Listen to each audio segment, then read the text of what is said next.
বাদশা বেলায়েতের বাদশা এই আজকে যার দরবার আসছেন ওনার কাছ থেকে যদি ফয়েজ দিতে হয় উনি ভিক্ষা চাই আনবে মৌলা আলীর কাছ থেকে আর উনি আপনার ভিতরে মৌলা আলীর শান ঢুকায় দিবে অটোমেটিকলি বেলায়েতের নূর কলবে জারি হয়ে যাবে যেরকম সুবহানাল্লাহ।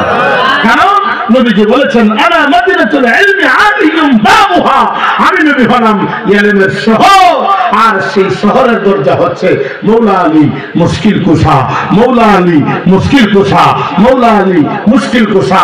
নবী আরেক জায়গার মধ্যে বলেন ইন্নামা আনা কাসিমুন ওয়াল্লাহু ইউতি, আল্লাহ দেনেওয়ালা, আমি বন্টনকারীওয়ালা, আমি বন্টনকারী কারীওয়ালা।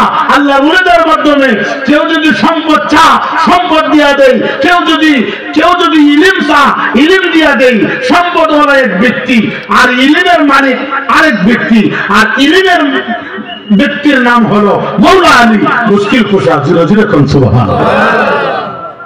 বেলায়েতের বাদশা আলী কুরআন হাদিসে শুনি, বেলায়েতের বাদশা আলী কুরআন হাদিসে শুনি, নিজানে কালে মৌলা আলী দেখা পাবনি, বলো নিজান কালে দেখা পাবনি, বিপদ পড়িয়া নাকি উদ্ধার করবানি, মৌলা আলী মুশকিল কুশা মুশকিল হাসা, বিপদ পড়িয়া নাকি উদ্ধার করবানি, মৌলা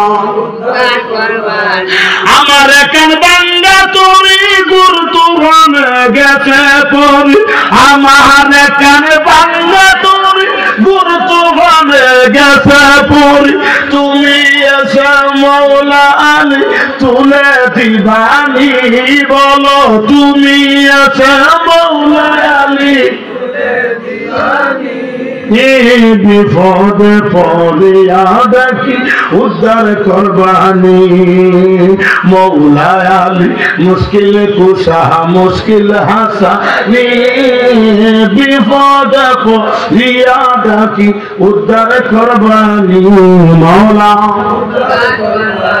ওদমরুকনের আশা কুন্দির জানি পাব দেখা, ওদমরুকনের আশা কুন্দির জানি পাব দেখা, খেদমত রূপে মৌলা আলী দেখা হবে নি, হাইরে মিলন রূপে মৌলা আলীর দেখা হবে নি, বিপদে পড়িয়া ডাকি উদ্ধার করবানি, মৌলা আলী মুশকিল কুশা মুশকিল হাসা, বিপদে পড়িয়া ডাকি উদ্ধার করবানি, মৌলা উদ্ধার করবানি। একটা জবান বন্ধ রাখবা না, মায়া সুরে ডাকবেন আল্লাহু আকবার।